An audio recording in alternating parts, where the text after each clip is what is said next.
Hello everyone, welcome back to my channel. Spring has finally arrived here in Sweden. I just had to start today's video by showing you these stunning cherry blossoms. Today I'm going to take you along for my big meal prep routine.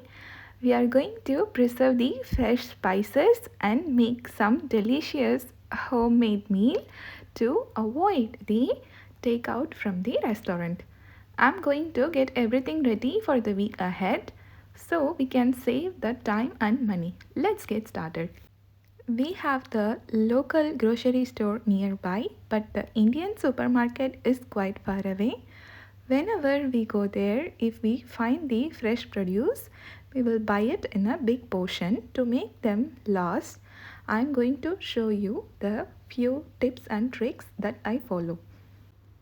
First off, for the green chilies, I am going to remove the top stem part and store the green chilies in the Ziploc bag.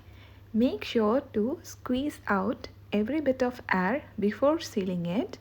If you do this and keep them in the freezer, it will stay for 2 months. Next, we bought the big batch of ginger, about 400 grams. If I just leave this in the fridge, it will develop fungus very quickly. To prevent that, I am going to peel off the skin. You can peel off the skin using the peeler or knife, but I find this useful. Sometimes you can even use the spoon to scrape only the skin without wasting any flesh. After peeling, I will wash it 2 to 3 times until the water runs clear. Then I will spread it in the paper towel to air dry completely, resting it in the countertop. This is very important. Make sure there is no moisture before you blend it into the fine paste. It took almost 2 to 3 hours for the ginger to dry completely. I also pat dry it with another paper towel. Now it's completely dried. In this stage, I'm going to add it in the chopper and chop them into the tiny pieces, as tiny as I could. That is better. Here is a quick tip. I will put the finely chopped ginger pieces into the Ziploc cover and I will flatten it out. Then I will take the butter knife. I am going to use the back side of the butter knife, not the sharp part, and I will gently press and make the lines to form the small portion. Once it is frozen, I cannot portion it. That's the reason why I portion it before freezing. I can just take one small cube out and I can make ginger tea or add it directly to the curry. Given the things are sorted now with the green chili and ginger, this will last up to 1 to 2 months for me in the freezer. While I wanted to use the green chili, I will just take it out and I will soak it in a water. It will gradually come to the normal room temperature. I will wash it once or twice before using. So I'm going to show you the fresh ginger turmeric tea which I prepared using the frozen ginger cubes. Same goes to the curry leaves. I will remove the stem and I will store it in the Ziploc cover and freeze it. For the herbs like mint and coriander, I store them in the fridge using the paper towel in an airtight container to absorb any excess moisture. This is a secret that keeps them fresh for the whole week.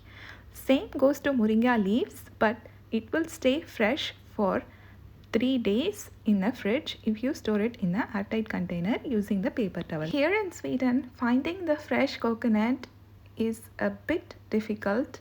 Sometimes they will be perfect, but most of the times it will be spoiled and rotten. When we are lucky enough, we find the fresh one. So I will make use of that opportunity to store them properly in the right way. First, I will remove the fibers from the top. Since I don't have specialized tool here to break the coconut, I'm going to use my traditional hand blender space to carefully break it open. I chop them into the fine pieces and store it in a ziploc cover into the freezer. I usually buy the new one when the previous batch of the frozen coconut is running low. You can buy the frozen coconut here in the Indian supermarket, but it's double the price. Preparing it yourself is more convenient and budget friendly. Also, this week we found the fresh amla in the farmer's market. If you can finish it in a day or two, you can have it in the fridge and use it. If you want it to last longer, you can have it in the freezer. Next, for the healthy snacking option, I'm going to prepare the fresh groundnuts. My favorite trick is to prep them on the weekends. I will boil the peanut with a bit of salt and remove the shells and store them in the fridge. So it is the easiest snacking option. You can fix it in few minutes. You can add grated carrot and a squeeze of lemon, salt and pepper. That is the easiest snacking option.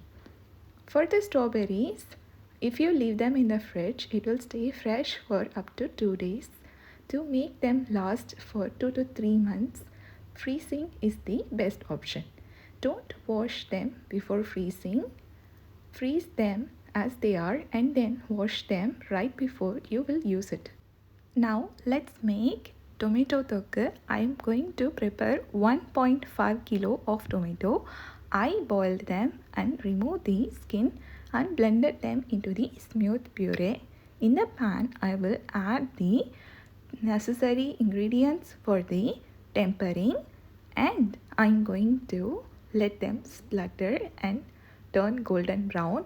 In this stage, I'm going to add the pureed tomatoes and followed by chili powder, salt, turmeric and asafoetida. While that simmers, I dry roast half a teaspoon of each mustard and fenugreek seeds. Once they splutter, I will turn off the heat and hand pound them into the fine powder. I will add this powder into the tomato thokku. This will add the nice flavor to the tomato thokku. Keep an eye on the tomatoes. Stir occasionally until it got cooked completely and let the excess water evaporates. Once you add the roasted powder and see oil is separating on the sides, you know it's the perfect cue that it's completely cooked. This can stay fresh in the fridge for up to 3 to 5 days and it's amazing with idli, dosa and even with the rice. While the tomatoes are still simmering, I am going to take the 3 big bunch of mint here. I will wash them thoroughly until the water runs clear. I blend them with the salt, red chili, a small piece of tamarind. To keep the consistency thick, make sure you don't add more water while you blend it. I forgot to mention I also grounded it with the pinch of asafoetida. It's the simple tempering with just mustard seeds and I will add the pureed mint with the spices and let it sit in the stove in a slow flame until the raw smell disappears and the oil separates. This is best enjoyed within 3 days. In the meanwhile, tomato thokku is ready now. Oil started separating from the sides of the vessel and it's perfectly done. I'm going to let it cool down after I transferred it into the airtight vessel. A quick tip here, I am not closing the lid here when it is hot and piping. I'm going to let it come to the room temperature and I will store it in the fridge. It will last for 3 to 5 days. Planning and organizing is very much important in the meal prep. Before even I started to meal prep, I soaked the urad dal and idli rice for about 4 hours now. It's the typical measurement with 1 portion of urad dal to 4 portion of idli rice and 1 teaspoon of fenugreek. Mint thokku is perfectly done. I'm transferring it into the airtight container. I will let it come to the room temperature and store it in the fridge. Finally, my weekend routine wouldn't be complete without grinding the idli batter. Once it is grounded, I will let it ferment in the oven for overnight. I am all set for the week ahead. Thank you for joining me in this meal prep journey. Thank you so much for watching.